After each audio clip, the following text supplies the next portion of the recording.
दोस्तों, पसलियों में दर्द की समस्या को दूर करने के लिए सबसे पहला अभ्यास हम करेंगे मर्जारी आसना।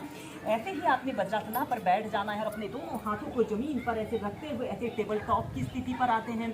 और सबसे पहले श्वास अंदर भरते हुए ऐसे अपने सिर को पीछे की तरफ करें और अपनी पीठ को नीचे की तरफ करें। 10 सेकंड तक ऐसे ही रुकें और श्वास छोड़ते हुए ऐसे अपने सिर को ऐसे अपने दोनों बाजुओं के बीच में लाएं। श्वास अंदर भरते हुए पीछे और श्वास छोड़ते हुए ऐसे नीचे। ऐसे ही कम से कम 8 से 10 बार श्वास प्रश्वास के साथ इस अभ्यास को कीजिए। यह अभ्यास हमारे सीने की मांसपेशियों को मजबूती प्रदान करता है और यह बहुत ही सरल और सहज अभ्यास है जिसे सभी लोग बहुत ही आसानी से और एक आरामदायक स्थिति में कर सकते हैं। और फिर इसके बाद आपने अपने दोनों हाथों को ऐसे थोड़ा सा आगे को ऐसे ले आते हैं और अपने दोनों पैरों के बीच में ऐसे थोड़ा सा स्पेस ऐसे रख लेते हैं। श्वास अंदर भरते हुए ऐसे अपने शरीर को पीछे की तरफ स्ट्रेच करें। 5 से 10 सेकंड ऐसे ही रुके। श्वास छोड़ते हुए ऐसे अपने सिर को ऐसे अपने बाजुओं के बीच में लाएं।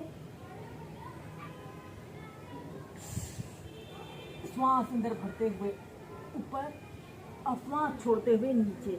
ऐसे ही कम से कम 4 से 5 बार कीजिए।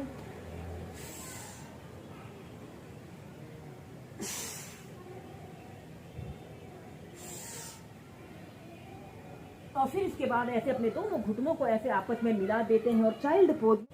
दोस्तों, इसके बाद हम करेंगे शशांक आसन को वेरिएशन के साथ प्रैक्टिस करेंगे। ऐसे ही वज्रासना की पोजीशन पर ऐसे ही बैठ जाते हैं और अपने दोनों हाथों को श्वास अंदर भरते हुए ऐसे ऊपर उठाइए और श्वास छोड़ते हुए ऐसे आगे को झुक जाते हैं और अपने दोनों हथेलियों को ऐसे आगे की तरफ स्ट्रेच करते हुए अपने माथे को या फिर अपनी ठोड़ी को जमीन पर ऐसे स्पर्श करा लें और एक आरामदायक अवधि के लिए कम से कम 2 मिनट तक इस शशांक आसन, जिसे बालक आसन भी कहा जाता है, को करते हैं।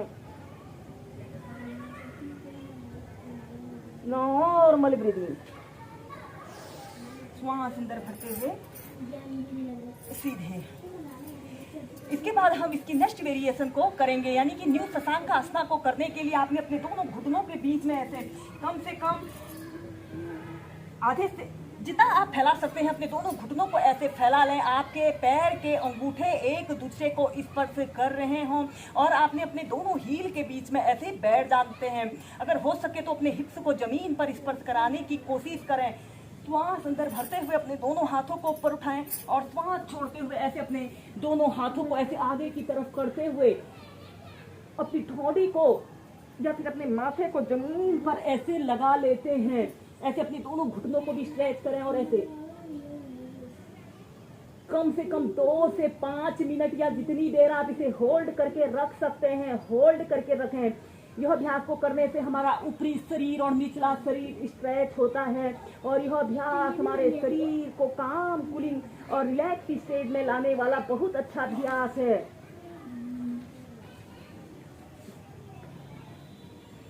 तो फिर इसके बाद आपने ऐसे श्वास अंदर भरते हुए ऐसे सेंटर में आ जाना है। अपने दोनों घुटनों को ऐसे आपस में मिला लेते हैं। के लिए हम करेंगे अर्धचंद्रासना। सबसे पहले आपने ऐसे ही बैठ जाते हैं और अपने दोनों घुटनों को ऐसे मोड़ लेते हैं। ऐसे वज्रासना की पोजीशन पर आपने आना है और ऐसे घुटनों के बल ऐसे खड़े हो जाते हैं और अपने दोनों हाथों को ऐसे अपने कमर के पास रखते हुए श्वास अंदर भरते हुए ऐसे अपने शरीर को पीछे की तरफ स्ट्रेच करें। ऐसे अपनी दोनों कंधों को पीछे की तरफ स्ट्रेच करते हुए कम से कम 30 सेकंड तक ऐसे ही रुकें। फिर सीधे ऐसे ही कम से कम 2 से 3 बार कीजिए। इसके बाद हम नेक्स्ट अभ्यास करेंगे उत्तान शिशोसना। ऐसे ही आपने बैठ जाना है और अपने दोनों हाथों को जमीन पर ऐसे रखते हुए ऐसे टेबल टॉप की स्थिति पर आते हैं। श्वास छोड़ते हुए ऐसे डाउनवर्ड फेसिंग डॉग की पोजीशन पर आना है। कुछ देर ऐसे ही कम से कम 30 सेकंड ऐसे ही रुके और फिर इसके बाद अपनी दोनों कोहनियों को जमीन पर ऐसे रख लें और ऐसे अपने सिर को ऐसे जमीन पर ऐसे रखते हुए इस अभ्यास को ऐसे भी स्टार्टिंग में ऐसे भी प्रैक्टिस करें और फिर ऐसे अपने दोनों घुटनों को जमीन पर ऐसे रख लें और अपने दोनों हाथों को ऐसे आगे की तरफ स्ट्रेच करते हुए अपने बीच वाले हिस्से को ऊपर को उठा लेते हैं।